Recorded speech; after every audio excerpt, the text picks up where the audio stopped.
ఇక మీ స్వగ్రామమే అంటున్న మాజీ డీజీపీ పేర్వారం రాములు గారితో మీకు ఎలాంటి అనుబంధం ఉండేది? మేమిద్దరం దాదాపు కాంటెంపరీస్. వాళ్ళ ఇల్లు మా ఇల్లు పక్కపక్కనే, బాగా కలిసి ఉండేవాళ్ళం. వాళ్ళ అన్నయ్య పేర్వారం జగన్నాథం తెలుగు ప్రొఫెసర్గా చేశాడు, తెలుగు విశ్వవిద్యాలయానికి వైస్ ఛాన్సలర్ కూడా చేశాడు. ఆయన సమయంలోనే లైబ్రరీ మా చిన్నప్పుడు చేయడం, నేను గ్రంథపాలకుడిగా ఉండడం, ఇవన్నీ మీకు చెప్పాను. ఆ కుటుంబంతో కానీ ఆయనతో కానీ మంచి సాన్నిహిత సంబంధం బాగా ఉంటుంది. ఇప్పటికీ కలుస్తుంటారు? ఇప్పుడు కూడా కలుస్తుంటారు. ఈ వేదిక నుంచి మీరు జనగామ నియోజక ప్రజలకు ఇచ్చే సందేశం ఏమైనా ఉందంటారా? సందేశం జనగామ చేయగలదు, అందరికీ ఒకటే.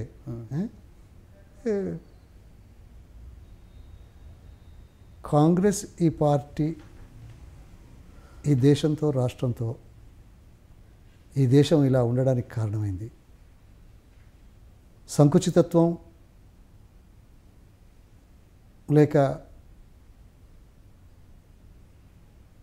దీన్ని ఏమంటాం, రీజనలిజం, ప్రాంతీయత ఒక ప్రాతిపదిక కాకుండా సమాజం, దేశం, అట్టడుగు వర్గాలు, మత సామరస్యం, అభివృద్ధి, వీటిలో పూర్తిగా నమ్మడమే కాకుండా విశ్వాసం ఉంచడమే కాకుండా ఆ దిశలో పనిచేస్తున్న కాంగ్రెస్ పార్టీ ప్రభుత్వంలో కానీ ప్రభుత్వం లేనప్పుడు కానీ. అందుకోసం తాత్కాలిక హామీలు కానీ లేకుంటే సెంటిమెంట్ కానీ శాశ్వత ప్రాతిపదికన చేసిన కార్యక్రమాలకు అడ్డు రాకుండా చూసే విధంగా ఉండాలనేదే నేను కోరుతున్నది. వాస్తవాలను గుర్తించాలని కోరుతున్నాం.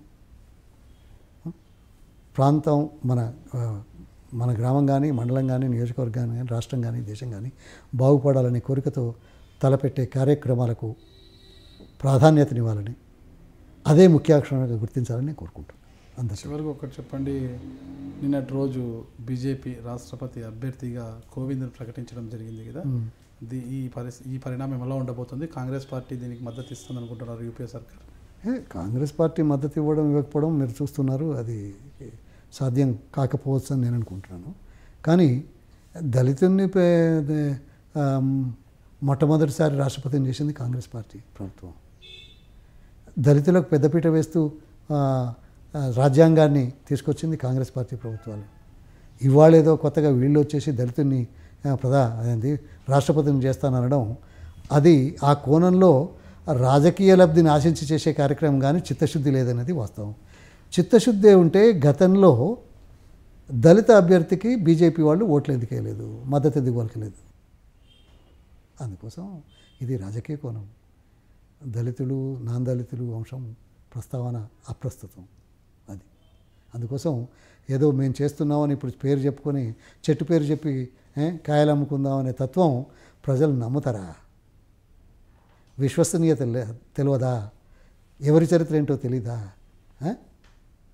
గతంలో రాష్ట్రపతి అభ్యర్థిగా పెట్టిన మనిషిని మద్దతు ఇవ్వకపోతే ఇవాళ మీరు మాట్లాడే మాటకు మద్దతు వస్తుందనుకోవడం, ప్రజలు హర్షిస్తారనుకోవడం ప్రజలను అవహేళన చేసినట్టు కదా, అనుమానించినట్టు కదా, అపహాస్యం చేసినట్టు కదా. మేము రాజకీయ కోణంలో పెట్టామనండి, దళితుడు అనే పదం ఎందుకు తీసుకొస్తున్నారు? గతంలో కనుక మీరు దళితుడిని చేసుంటే మద్దతిస్తే ఈరోజు మాట్లాడే అర్హత మీకుంది. అందుకోసం ఒక మంచి వ్యక్తిని మేము చేసామని గర్వంగా చెప్పుకోండి. దళితుడు అని చెప్పుకునే కర్మ మీకెందుకు? ఆనాడు ఆ రకంగా చేయకుండా మద్దతు ఇవ్వకుండా ఈరోజు దళిత పదం వాడుకునే అర్హత మీకెక్కడదండి? అందుకోసం ఇది రాజకీయ కోణం, ఓట్ల కోణం, విభజించే కోణం. For more news and interviews subscribe to iDream News.